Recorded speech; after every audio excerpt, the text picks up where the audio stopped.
Spyware Pegasus बनाने वाली company NSO group को लेकर बड़ी खबर आ रही है।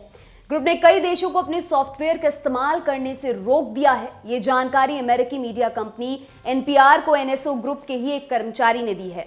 पेगासस के जरिए दुनिया के कई देशों में रहने वालों की जासूसी को लेकर इन दिनों खासा बवाल हो रहा है। भारत में इसकी वजह से संसद की कार्रवाई तक ठीक से नहीं चल पा रही है। सुप्रीम कोर्ट ने भी पेगासस मामले को लेकर एक अहम फैसला लिया है। पेगासस प्रोजेक्ट के नाम से दुनिया भर की कई मीडिया एजेंसीज ने फोन की जासूसी को लेकर बड़ा खुलासा किया था। दावा किया गया कि इजरायली सॉफ्टवेयर पेगासस के जरिए दुनिया भर में 50,000 से ज्यादा लोगों का फोन या तो हैक किया गया या हैक करने की संभावित लिस्ट में डाला गया।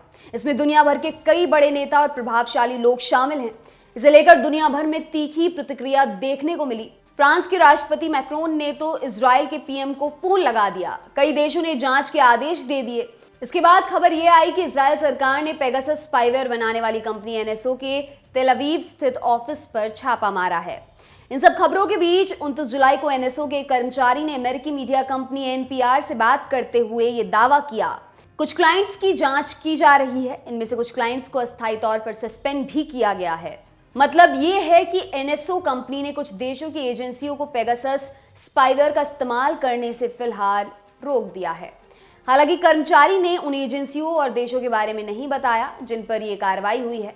आपको बता दें कि इस स्पाईवेयर का इस्तेमाल कोई सीधे तौर पर नहीं कर सकता। आमतौर पर इसे सरकार और सरकारी एजेंसियों से अग्रीमेंट करके ही दिया जाता है। फोन नंबरों की जासूसी भी सीधे नहीं होती। ऐसे संभावित नंबरों की लिस्ट एनएसओ को देनी होती है। पेगासस सॉफ्टवेयर में उन फोन नंबरों की लैंडिंग एनएसओ ही कराती है। उधर एनएसओ कंपनी का कहना है कि वह इससे पहले भी कुछ देशों की एजेंसियों को पेगासस का गलत इस्तेमाल करने पर सेवाएं देने से रोक चुका है। इसमें 5 सरकारी एजेंसियां शामिल हैं। वॉशिंगटन पोस्ट की रिपोर्ट के अनुसार ये एजेंसियां सऊदी अरब, दुबई और मेक्सिको की हैं। एनएसओ ने फिर दावा किया कि वो पेगासस स्पाईवेयर की सुविधा सिर्फ संप्रभु देशों या उसकी एजेंसियों को ही उपलब्ध कराती है। उनकी क्लाइंट लिस्ट में 40 देशों के 60 कस्टमर हैं। ये सभी खुफिया एजेंसियां, सुरक्षा एजेंसियां और सेनाएं हैं। कंपनी ने जोर दिया कि वो पेगासस की सेवाएं आतंकवाद और अपराध से लड़ने के लिए देशों को उपलब्ध करा रहे हैं। लेकिन हाल की रिपोर्ट में दावा किया गया कि एनएसओ का पेगासस सॉफ्टवेयर कई आम लोगों के मोबाइल फोन में भी पाया गया है। फ्रांस के राष्ट्रपति मैक्रोन और मारे गए सऊदी जर्नलिस्ट जमाल खशोगी की मंगेतर के फोन में पेगासस होने की बात पर भी एनएसओ कंपनी के कर्मचारी ने जानकारी दी। उसने दावा किया कि एनएसओ ने अपनी अंदरूनी जांच में ऐसा कुछ भी नहीं पाया है। वहीं दूसरी तरफ पेगासस स्पाईवेयर की लड़ाई अब भारत की संसद से सुप्रीम कोर्ट के दरवाजे तक पहुंच गई है।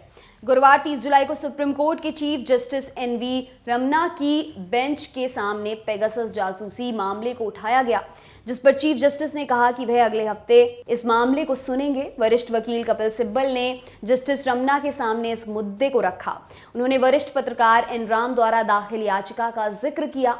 दावा यह किया गया कि पेगासस प्रोजेक्ट के तहत भारत में अब तक 40 पत्रकार, कांग्रेस सांसद राहुल गांधी, प्रशांत किशोर समेत अन्य कई नेताओं, केंद्रीय मंत्रियों, पत्रकारों को इस सॉफ्टवेयर के दम पर टारगेट किया गया था।